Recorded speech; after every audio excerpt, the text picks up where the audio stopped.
삼국지를 잘 모르는 분들도 장비라는 이름은 한 번쯤 들어보셨을 겁니다. 대부분의 사람들은 장비를 떠올릴 때 이렇게 생각합니다. 무서운 사람, 화를 잘 내는 사람, 소리 한 번 지르면 적이 겁먹는 사람, 그리고 힘이 아주 센 장수. 실제로 장비는 그런 이미지가 강한 인물입니다. 삼국지 속에서도 장비는 늘 거칠고 강하고 뜨겁게 등장합니다. 그래서 어떤 사람들은 장비를 단순히 다혈질 장수, 무식하지만 용맹한 사람 정도로 기억하기도 합니다. 그런데 삼국지를 조금 더 깊이 보면 장비는 그렇게 단순한 인물이 아닙니다.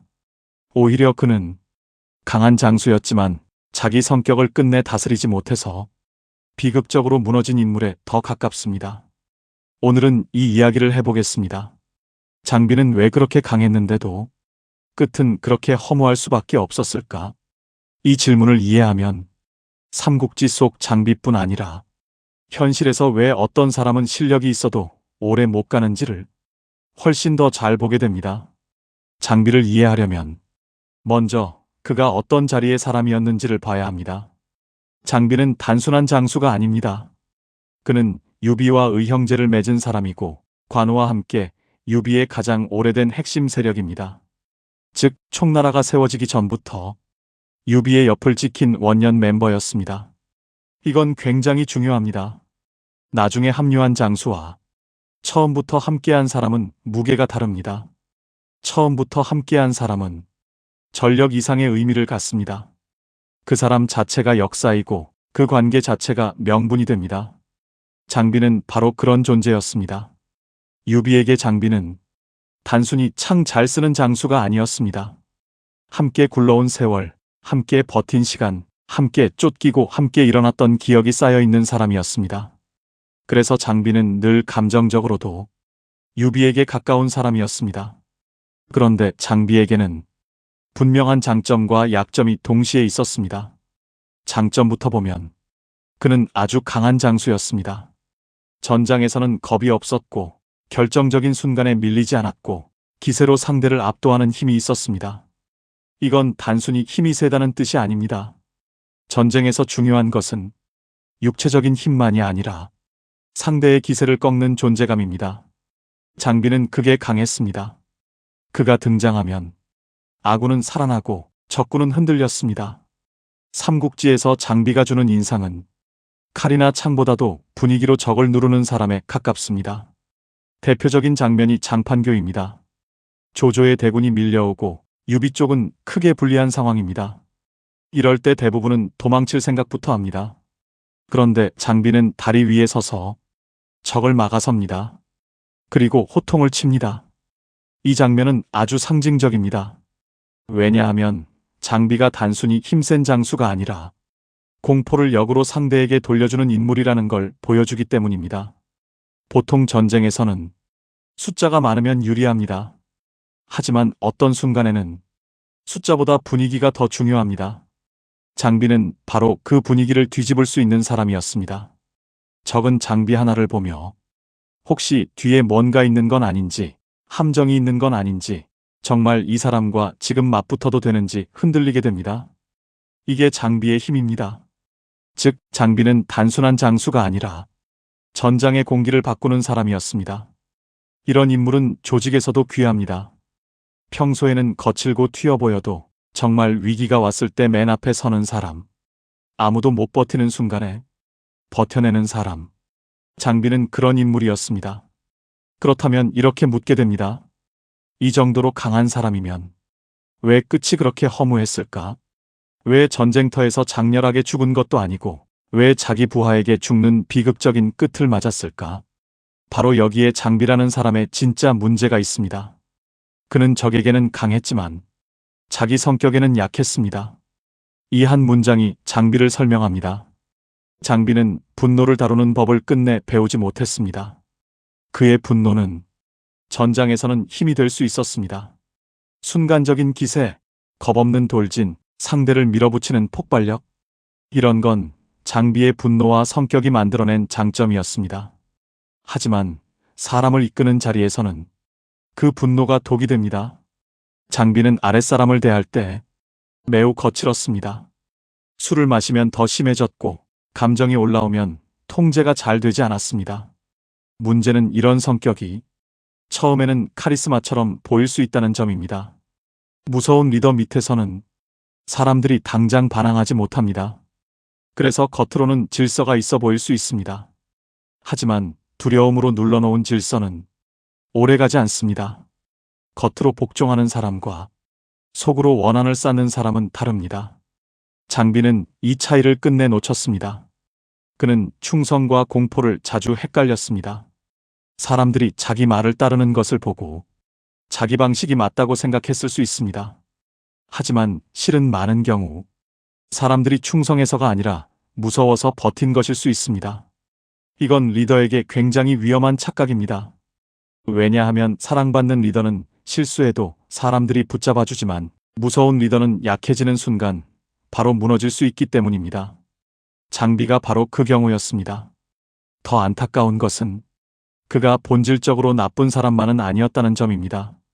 삼국지를 보다 보면 장비는 의외로 인간적인 면도 있습니다.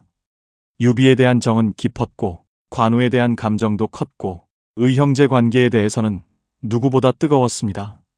즉, 그는 차가운 사람이 아니라 오히려 너무 뜨거운 사람이었습니다. 그런데 뜨거움은 잘 다루지 못하면 주변을 데웁는 게 아니라 태워버립니다. 장비가 그랬습니다. 그의 충성심은 진짜였지만 그 충성심을 표현하는 방식이 늘 거칠었습니다. 그는 사람을 사랑해도 부드럽게 표현하지 못했고, 분노해도 절제하지 못했고, 슬퍼도 스스로를 정리하지 못했습니다. 이런 사람은 가까이에서 보면 정이 없어서 무서운 게 아니라 감정의 크기가 너무 커서 무섭습니다. 장비는 그런 유형입니다. 관우가 죽은 뒤 장비의 감정은 더 극단적으로 흔들립니다. 관우는 단순한 동료가 아니라 의형제였습니다. 장비에게 관우의 죽음은 전력 손실이 아니라 정신적인 붕괴에 가까웠을 것입니다. 그래서 그는 더욱 분노했고 더욱 거칠어졌고 주변을 더 세게 몰아붙였습니다. 이게 결정적인 비극으로 이어집니다. 장비는 오나라를 치러 가기 전에 군사들에게 무리한 준비를 강요하고 조금만 마음에 들지 않아도 심하게 다룹니다. 이 장면은 중요합니다.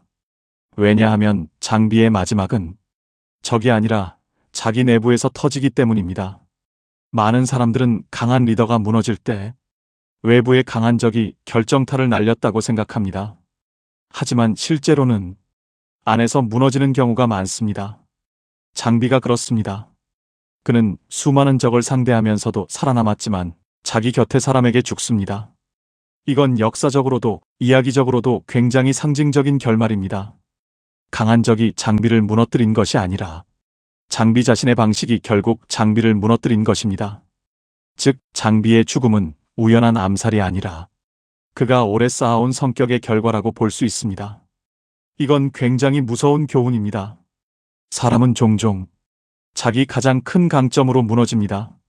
장비의 강점은 무엇이었습니까? 뜨거움입니다. 직진하는 힘입니다. 겁이 없는 성격입니다. 상대를 압도하는 기세입니다. 그런데 그 모든 것이 전장 밖으로 나오면 거칠음이 되고 분노가 되고 포갑이 되고 자기 파괴가 됩니다. 즉, 장비는 잘못된 사람이어서 무너진 게 아니라 장점을 다루지 못해서 무너진 사람입니다. 이게 더 슬픕니다. 나쁜 사람은 망해도 사람들이 쉽게 이해합니다. 하지만 좋은 의도를 가진 사람이 자기 성격 하나 때문에 무너지는 건 훨씬 더 비극적으로 느껴집니다. 장비가 바로 그런 인물입니다. 그의 비극은 실력이 부족해서가 아닙니다. 충성심이 부족해서도 아닙니다. 오히려 너무 충성했고, 너무 뜨거웠고, 너무 격렬했기 때문에 자기 자신을 제어하지 못했습니다. 이건 현실에서도 아주 많이 보이는 장면입니다. 능력 있는 사람이 있습니다. 실전에서도 강하고, 위기에서도 버티고, 누구보다 앞에서 싸울 줄 압니다. 그런데 사람을 다루는 건 서툽니다. 자기 감정을 조절하지 못하고 화를 리더십으로 착각하고 압박을 통제라고 믿습니다. 처음에는 이런 사람들이 강해 보입니다. 실제로 성과도 냅니다. 하지만 시간이 지나면 주변 사람들이 다치기 시작합니다. 그리고 결국 그 사람도 가장 가까운 곳에서 무너집니다. 장비의 이야기가 바로 그렇습니다. 그래서 장비는 강한 장수의 대표이면서도 동시에 감정을 다스리지 못한 리더의 상징이기도 합니다. 여기서 유비, 관우, 장비를 함께 보면 더 선명해집니다. 유비는 사람을 품는 리더였습니다. 관우는 원칙과 의리의 사람입니다. 장비는 뜨거운 실행력과 돌파력의 사람입니다. 이 셋은 각자 장점이 분명합니다. 그런데 문제는 장점이 그대로 약점이 되기도 한다는 점입니다. 유비는 사람을 중시하기 때문에 때로는 결단이 늦어질 수 있습니다. 관우는 의리와 자존심이 강하기 때문에 정치적 유연함이 부족해질 수 있습니다. 장비는 뜨거움과 기세가 강하기 때문에 감정을 다스리지 못하면 스스로 무너질 수 있습니다. 삼국지가 깊은 이유는 이걸 너무 잘 보여주기 때문입니다. 좋은 점이 많다고 해서 반드시 좋은 결과로만 가지는 않는다는 것. 오히려 그 좋은 점이 통제되지 않을 때는 가장 치명적인 약점이 될 수 있다는 것. 장비는 바로 그걸 보여주는 인물입니다. 그는 비겁하지 않았고, 게으르지 않았고, 도망치는 사람도 아니었습니다. 오히려 너무 앞에 서는 사람이었고, 너무 진심이 강한 사람이었고, 너무 솔직한 사람이었습니다. 하지만 리더에게는 진심만으로 부족한 순간이 있습니다. 자기 감정을 누르고 상대의 감정을 읽고 부하가 왜 두려워하는지, 왜 떠나고 싶은지를 볼 줄 알아야 합니다. 장비는 그 부분이 약했습니다. 그래서 전장에서는 영웅이었지만 마지막은 리더로서의 실패에 가까운 형태로 끝납니다. 여기서 우리는 장비를 다시 보게 됩니다. 장비는 단순히 거칠고 무서운 인물이 아닙니다. 너무 뜨거운 사람이었고 그 뜨거움을 관리하지 못한 사람이었습니다. 그래서 그는 많은 사람들에게 강렬하게 기억되지만 동시에 안타깝게 남습니다. 만약 장비가 조금만 더 감정을 절제할 수 있었더라면, 조금만 더 부하를 다루는 방식을 바꿀 수 있었더라면 촉의 역사는 또 달라졌을지도 모릅니다. 그 정도로 장비는 큰 인물이었습니다. 즉, 그의 죽음은 단순히 장수 하나를 잃은 사건이 아니라 촉이 또 하나의 큰 축을 잃는 사건이기도 했습니다. 관우의 죽음 뒤에 장비까지 그렇게 무너지면서 유비 진영의 초창기 핵심 축은 사실상 무너집니다. 이건 감정적으로도 전력 면에서도 정통성 면에서도 굉장히 큰 손실이었습니다.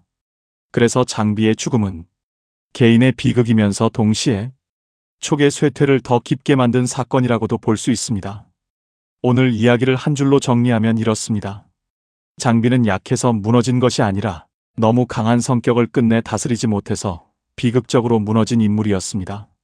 그래서 그의 이야기는 강한 사람이 왜 자기 성격 하나 때문에 쓰러질 수 있는지를 보여주는 아주 인상적인 이야기로 남습니다. 다음 편에서는 유비는 왜 강하지 않았는데도 끝까지 사람을 모을 수 있었는지, 그리고 왜 어떤 리더 곁에는 사람이 오래 남는지를 쉽게 풀어보겠습니다.